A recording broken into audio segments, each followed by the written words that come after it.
So you're living here, you're traveling the world, and you're saving money? Yes, yes. I'm staying in this luxurious hotel that includes a pool, a gym, and a co-working space. And I will be using this opportunity to interview the people to ask them what they do for a living so that they can enjoy this lifestyle. What do you do for a living? At the moment, I just invest and trade. Invest and trade in what? Mostly cryptocurrencies, higher gains, more risk.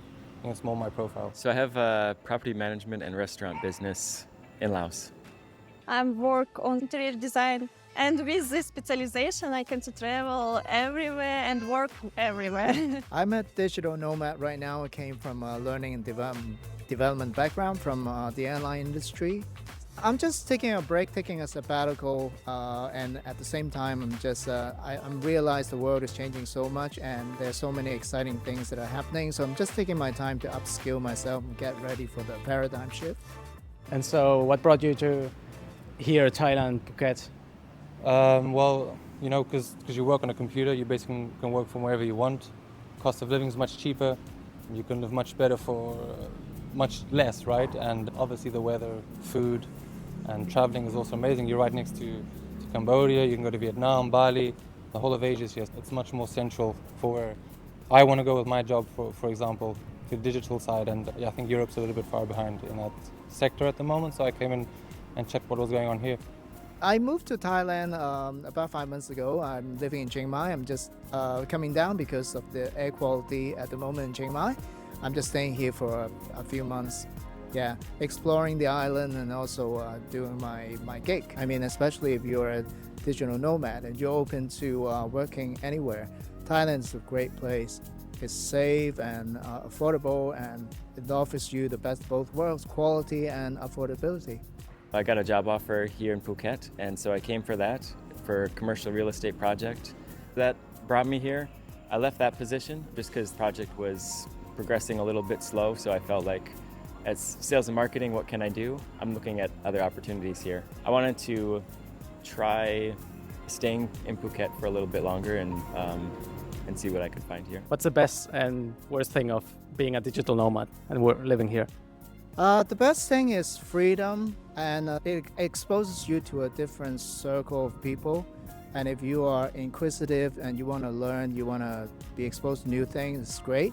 The downside, I guess, is, sometimes you could be a little bit more lonely because I came from a corporate environment. I always had a big tribe, and I could get easy access to them. But as a nomad, you really have to work harder to build your network, and you've got to be very selective. It's trial and error. You don't very easily get like-minded people, so you just have to be more open and be more ready to explore and be proactive, like go to different meetups and just meet people and just initiate conversations. I don't know, in the morning I'm gonna go on the mountain, on the sea, on the beach, and I think after dinner I can to work, for example.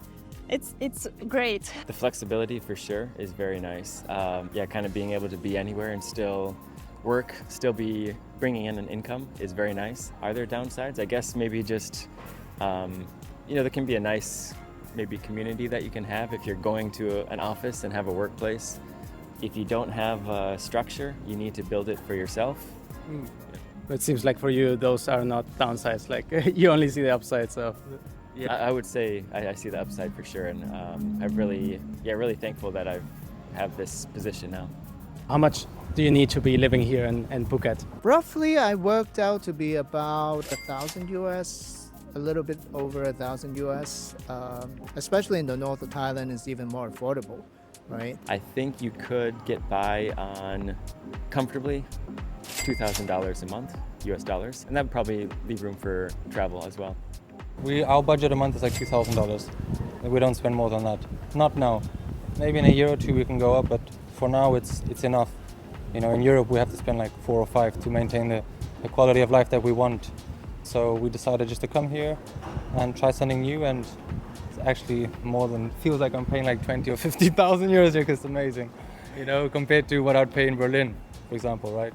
Yeah, so you're living here, you're traveling the world, and you're saving money? Yes. Well, my girlfriend and I work together, right? So we basically don't touch any money, we invest. and anything we make we just use for our spending.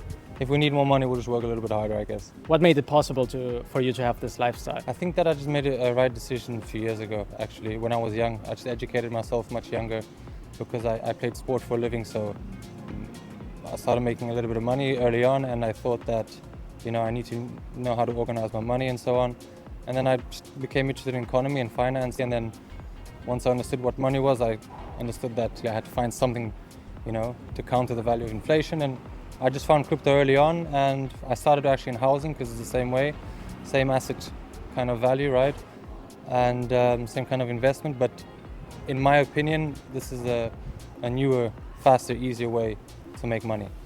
How did you learn that? Did you study or did you learn on your own? I learned on the university, St. Petersburg University, to make specialization for work on the virtual reality. Any last tips, anything you would like to say to anybody who plans or thinks of doing this lifestyle, trying it out? If they're thinking about it, but still maybe at a 9-to-5 job, I guess the best way is to try to start something on the side. If you have some vacation time, come over, see how you like being here, try to work on developing something. Right, yeah, I do have a strong thought. I think this is the best time to, if you're open-minded and you want freedom, you want the benefits of being a nomad, I think this is a great time. And whether you like it or not, the world is changing. I think it's on the cusp of the greatest change we'll ever see. And being a nomad just gives you the flexibility to get yourself prepared, to meet different people, to try out different things, learn different skills. I mean, because nobody knows how the AI age is going to change the world, right? So this is just the best time to position yourself. It comes with a cost, right? I mean, for example, for myself, leaving the comfort and predictability of a corporate life. But I thought, if not now, when, right? This is the best time to do it. So I'd encourage people who are open-minded to give it a shot. My channel is all about helping you find work that you love. And I don't have to say much that if you're able to have a job where you can travel and enjoy this lifestyle, it of course will make you appreciate your job more and love it as well. There are many more people that I got to talk to, but we didn't get to record the conversations. So I want to tie all of this down, give you a couple of tips if you're interested in having this lifestyle. So the first and most general tip that I can give you is try to become as valuable as possible. Try to become as good as an employee as possible and get to build a lot of valuable skills. The better you are, the more you can leverage your skills to have a lifestyle like this. Think about it. If you're essential to the company, you have a lot of leverage, and you can use that leverage to tell your boss that you want to work from another country. That is something that your boss wouldn't like doing because it very likely just benefits you but doesn't benefit him. But if you're really good at your job, then the chances are more likely that he gives you this permission. And even if he doesn't give you that permission, if you're really good, then you can use those skills to try to find another job in a company that lets you travel while working. And even if you don't find any other company, you can do something that many other people did that I also talked to, which is that they became freelancers. As a freelancer, you enjoy way more control and flexibility, and that is something that many people did to be able to build this lifestyle.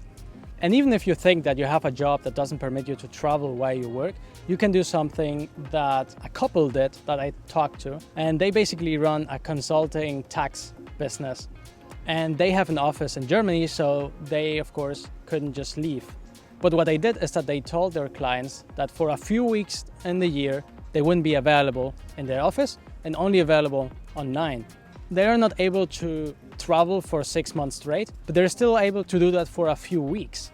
And so I think there's always a little bit flexibility and ways that you can try to figure out in which you can try to at least travel a couple of weeks while you're working.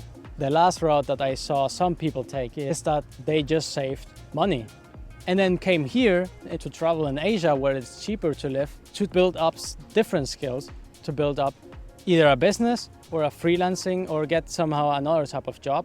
And that is also the last route that can be taken if you can afford it.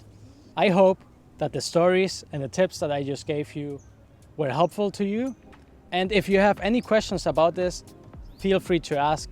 I will be reading and answering them. Of course, more content like this is to come, so subscribe to not miss out.